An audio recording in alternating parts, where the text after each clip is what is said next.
Hello friends, welcome to Icon G K Adda and this is P के शर्मा। दोस्तों, हम लोग यूपी कांस्टेबल के प्रीवियस ईयर पेपर देख रहे हैं। तो आज जो हमारा पेपर है दोस्तों, जो 19 जून आपका 2018 को हुआ था, वो भी शिफ्ट फर्स्ट, उसको हम देखेंगे। और ये सेट नंबर 5 है दोस्तों इसके जीके के साथ साथ हिंदी की भी प्रैक्टिस प्रीवियस ईयर पेपर आपको मिल रही है, तो आप उसे भी देखिए और ज़्यादा से ज़्यादा स्कोर करिए। ठीक है दोस्तों, तो जो लोग चैनल पर नए आए हुए हैं चैनल को सब्सक्राइब कर लें ताकि उन्हें समय से वीडियोज मिलता रहे। और दोस्तों, हम आते हैं अपने पहले क्वेश्चन में। हमारा पहला क्वेश्चन है, निम्नलिखित में से किस जिले को राष्ट्रीय राजधानी क्षेत्र एनसीआर के 23वें जिले के रूप में शामिल किया गया है? तो दोस्तों, उस समय शामिल किया गया था शामली को, और 23वें जिले के रूप में। अगला है दोस्तों, माल और सेवा कर जीएसटी पर संसदीय संशोधन बिल को किस राज्य ने सर्वप्रथम अनुमोदित किया था? तो दोस्तों, असम ने अनुमोदित किया था। और दोस्तों, एक जीएसटी से आपके एग्जाम में एक क्वेश्चन फिक्स होता आता है, तो जीएसटी से संबंधित आपको एक वीडियोज आइकन जी के अड्डा चैनल पे मिल जाएगा। जितने भी जीएसटी से क्वेश्चन बन सकते हैं ऑब्जेक्टिव में, एमसीक्यू में, वो सारे वहाँ पे आपको दे दिए जाएंगे, इसलिए चैनल को सब्सक्राइब कर लीजिए। अगला है दोस्तों, पाल वंश के सर्वप्रथम राजा कौन थे? तो दोस्तों, पाल वंश का सर्वप्रथम पहला जो राजा था गोपाल था। गोपाल ने ही पाल वंश की स्थापना की थी। अगला दोस्तों, ऐसा बागान जहां बिक्री के लिए एक नगद फसल उगाई जाती है, उसे क्या किस रूप में जाना जाता है? तो उसे रोपण खेती के रूप में जाना जाता है। अगला दोस्तों, नेपच्यून के अलावा अन्य किस ग्रह को नीला ग्रह कहते हैं? तो नेपच्यून जो दोस्तों, इसको हिंदी में वरुण कहते हैं, याद रखिएगा, वरुण ग्रह। तो पृथ्वी को नीला ग्रह कहते हैं। अगला दोस्तों, निम्नलिखित में से कौन सा विकल्प निष्क्रिय गैस नहीं है? तो निष्क्रिय गैस दोस्तों क्लोरीन नहीं है, बाकी क्रिप्टन, आर्गन, जेनान, ये सब जितने हैं ये सब निष्क्रिय गैस है। अगला दोस्तों, क्यों क्यों लड़की पुस्तक के लेखक कौन है? तो उस समय दोस्तों जब आया था तो महाश्वेता देवी की ये पुस्तक है। अगला दोस्तों, गुलाबी गैंग के संस्थापक हैं उत्तर प्रदेश और मध्य प्रदेश में स्थित सामाजिक संगठन है जो महिला कल्याण और सशक्तिकरण हेतु कार्य करता है। तो इसके संपत पाल देवी थी दोस्तों, और ये काफ़ी फेमस हुआ था गुलाबी गैंग, तो याद रखिएगा इसको। अगला दोस्तों, मुरादाबाद के कार्य हेतु प्रसिद्ध है और उसके विश्व भर में हस्तकला उद्योग में अपना आला स्थान बनाया है। तो दोस्तों, पीतल के उद्योग में फेमस है। दोस्तों, इसका आंसर उन्होंने तांबा दिया हुआ है, जो कि गलत है। तांबा नहीं, पीतल के काम में मुरादाबाद फेमस है। और दोस्तों, आइकन जी के अड्डा चैनल पे आपको यूपी स्पेशल से संबंधित 5-6 वीडियो मिल जाएंगे जो प्लेलिस्ट में है। आप उन्हें देख लेंगे तो ये सारे क्वेश्चन आपके क्लियर हो जाएंगे, इसलिए दोस्तों चैनल को सब्सक्राइब कर लीजिए। अगला दोस्तों, सर्वप्रथम किस देश ने महिला को मतदान की अनुमति प्रदान की थी? तो दोस्तों, न्यूजीलैंड था जिसने पहली बार महिलाओं को मतदान की अनुमति दिया था। अगला दोस्तों, भारत में अली बंधुओं शौकत और मोहम्मद अली ने किस आंदोलन का नेतृत्व किया था? तो इन्होंने खिलाफत आंदोलन का नेतृत्व किया था। और दोस्तों, ये भी पूछा जाता कि खिलाफत आंदोलन शुरू कब हुआ था? तो खिलाफत आंदोलन दोस्तों ये 1919 में शुरू हुआ था, लेकिन मूल रूप से इसका माना जाता है दोस्तों 1920 में। तो अगर आपके एग्जाम में दोस्तों दोनों ऑप्शन दिया गया है तो खिलाफत आंदोलन तो ये 1919 कह सकते हैं। अगला दोस्तों, भारतीय संविधान के भाग 4 में क्या विवरण प्रस्तुत है? तो भाग 4 में दोस्तों राज्य के नीति निर्देशक सिद्धांत दिए गए हैं। और दोस्तों, मूलभूत अधिकार जो हैं ये भाग 3 में दिए गए हैं, याद रखिएगा। अगला दोस्तों, काली मिट्टी को भी कहते हैं, काली मिट्टी को रेगुर मिट्टी के नाम से भी जाना जाता है। अगला दोस्तों, सरदार वल्लभ भाई पटेल कृषि और तकनीकी विश्वविद्यालय भारत के उत्तर प्रदेश राज्य में स्थित एक कृषि विश्वविद्यालय है। तो दोस्तों, ये मेरठ में स्थित है। और दोस्तों, इस सरदार वल्लभ भाई पटेल कृषि विश्वविद्यालय कई बार पूछा गया है। तो दोस्तों, जो लोग चैनल पर नए आए हैं चैनल को सब्सक्राइब कर लें ताकि समय से उन्हें वीडियोज मिलता रहे। अगला दोस्तों, मानव अधिकारों की सार्वभौमिक घोषणा के अनुच्छेद 4 में का विवरण प्रस्तुत किया गया है। तो ये गुलामी से स्वतंत्रता का विवरण प्रस्तुत किया गया है। अगला दोस्तों, किस भारतीय गैर सरकारी संगठन को पारिस्थितिकी अस्थायी कृषि आदर्श नमूना के संवर्धन हेतु संयुक्त राष्ट्र विकास कार्यक्रम यूएनडीपी 2070 का इक्वेटर पुरस्कार प्रदान किया गया? दोस्तों, उस समय का ये करंट है जो आज प्रासंगिक नहीं है, लेकिन क्वेश्चन का फॉर्मेटिंग जानिएगा कि कैसा क्वेश्चन आपसे पूछता है।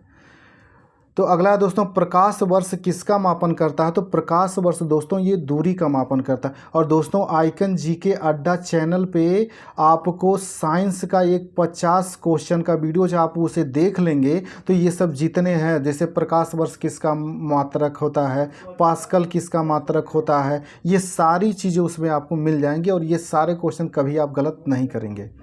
अगला दोस्तों, मनुष्य की आंख का रंग आंख के में स्थित रंग द्रव्य पर निर्भर करता है। तो दोस्तों ये आइरिस के जो कलर होता है उस पर निर्भर करता है। अगला दोस्तों, हिंद स्वराज नामक पुस्तक के लेखक कौन थे? तो दोस्तों हिंद स्वराज पुस्तक के लेखक मोहनदास करमचंद गांधी थे, यानी गांधी जी की ये पुस्तक है और दोस्तों कई बार रिपीट की गई है। दोस्तों जो लोग चैनल पे नया है चैनल को सब्सक्राइब कर लें और दोस्तों वीडियोज अच्छा लगता है तो इसे लाइक भी करिए और शेयर भी करिए ताकि ज़्यादा से ज़्यादा लोग इसका फ़ायदा उठा सके। अगला दोस्तों, 6ठी सदी ईसा पूर्व के दौरान उत्तर प्रदेश के किन क्षेत्रों को चेदी कहा जाता था? तो दोस्तों जहाँ चेदी वंश स्थापित था वो बुंदेलखंड क्षेत्र में स्थापित था और ये भी कई बार पूछा गया है। अगला दोस्तों, मौर्य राजवंश के अंतिम शासक कौन थे? तो मौर्य वंश का अंतिम शासक बृहदत्त था। इसी बृहदत्त की हत्या करके पुष्यमित्र शुंग ने शुंग वंश की स्थापना किया था। याद रखिएगा दोस्तों, ये भी पूछता था कि बृहदत्त ने किसकी हत्या करके शुंग वंश की स्थापना किया था? तो बृहदत्त की हत्या करके। अगला दोस्तों, प्राचीन भारत में जमदग्नि ऋषि का आश्रम जमानिया में था जो कि वर्तमान उत्तर प्रदेश के जिले में स्थित है। तो ये वाराणसी में है। तो जो दोस्तों अगला क्वेश्चन है दोस्तों, राजा हर्षवर्धन ने में भद्र विहार नामक ज्ञान के एक बृहद केंद्र की स्थापना की थी। तो उसने कन्नौज में इसकी स्थापना किया था। कन्नौज में ये भद्र विहार की स्थापना जो हर्षवर्धन ने किया था दोस्तों ये कन्नौज में किया था। अगला दोस्तों, उर्दू शायरी में फिराक गोरखपुरी के नाम से कौन प्रसिद्ध है? तो फिराक गोरखपुरी जी का मूल नाम जो है रघुपत सहाय है और दोस्तों ये भी कई बार रिपीट किया गया इसलिए रट्टा मार जाइए इसको। अगला दोस्तों, उत्तर प्रदेश में बारिश के मौसम में निम्नलिखित में से कौन से गीत गाए जाते हैं? तो बारिश के मौसम में दोस्तों कजरी गाया जाता है। और दोस्तों यूपी से संबंधित जितने भी यूपी स्पेशल के क्वेश्चन हैं जो आपकी एग्जाम ओरिएंटेड है सब आइकन जीके अड्डा चैनल पे आपको मिल जाएंगे। वहाँ पे प्रैक्टिस सेट यूपी जीके करके होगा वीडियो, जिसे देख लीजिए और चैनल को सब्सक्राइब कर लीजिए। अगला दोस्तों, प्रसिद्ध सूफी संत के वार्षिक उर्स के अवसर पर हिंदू कैलेंडर के कार्तिक महीने में प्रतिवर्ष बाराबंकी में देवा मेला आयोजित किया जाता है। तो ये वारिस अली शाह की जो दरगाह है वहाँ पे किया जाता है। अगला दोस्तों, भारत में किस राज्य के राज्य भर के सभी घरों में छत पर बारिश के पानी का संग्रहण अनिवार्य कर दिया गया है? तो ये तमिलनाडु में किया गया है दोस्तों।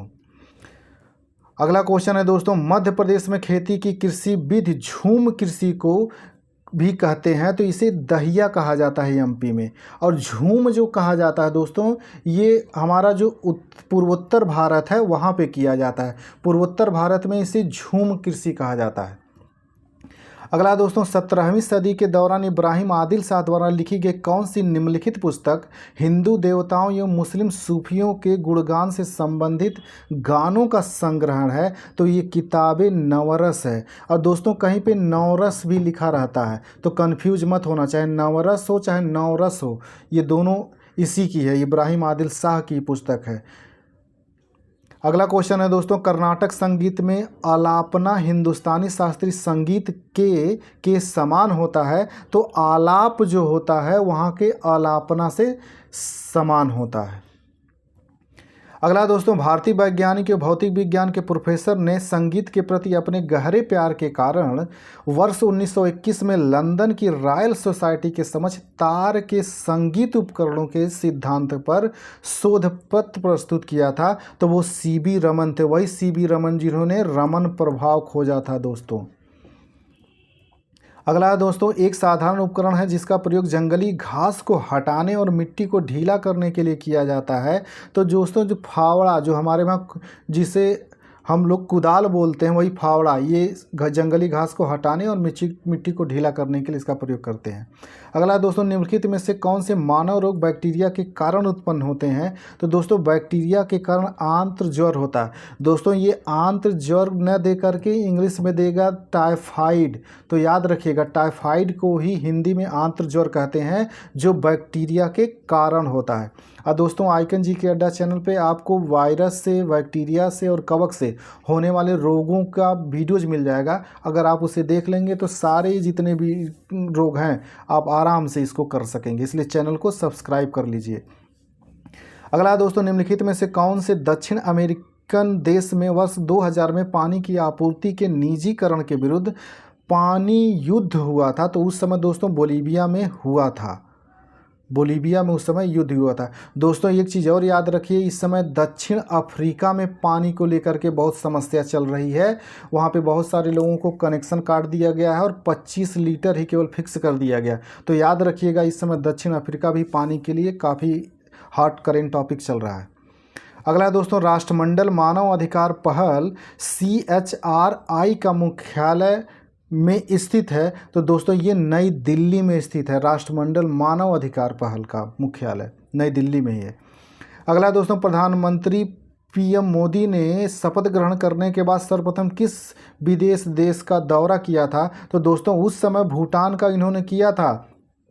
और अभी जो दोस्तों ये 2024 में प्राइम मिनिस्टर बने हैं, तो किस देश में पहली बार जाएंगे ये भी याद रखिएगा। और दोस्तों कितने मंत्री बनाए गए हैं, किसको कौन सा मंत्रालय मिला है, नरेंद्र मोदी जी के बारे में जितने भी MCQ बन सकते हैं ये सब सारे हमारे आइकन जी के अड्डा चैनल पे एक वीडियोज पड़ा होगा, आप जा करके उन्हें देख लीजिए। अगला दोस्तों,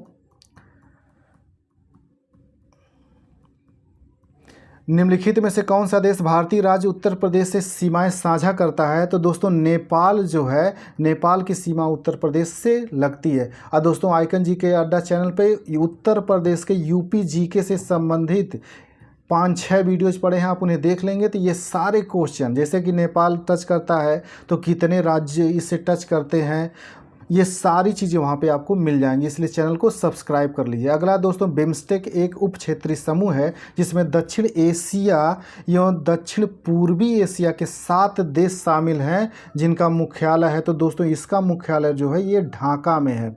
और दोस्तों याद रखिएगा कि इसमें 7 देश हैं बिम्स्टेक में, ये जो दिया गया। और एक चीज़ याद रखिएगा, जो काठमांडू है दोस्तों, ये सार्क की जो राजधानी, सार्क का जो मुख्यालय है वो काठमांडू में है और बिम्स्टेक का कहाँ है? ढाका में है। तो इसको याद रखिएगा, ये भी पूछा गया है कि सार्क जो संगठन है इसका मुख्यालय कहाँ? तो ये काठमांडू में है।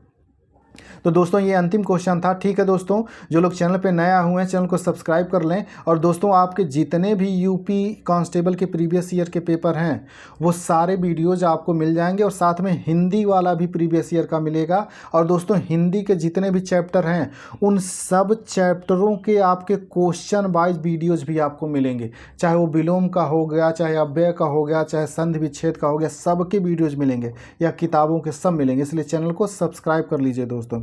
ठीक है दोस्तों, मिलते हैं हम अगले वीडियोज में, तब तक के लिए नमस्कार, जय हिंद।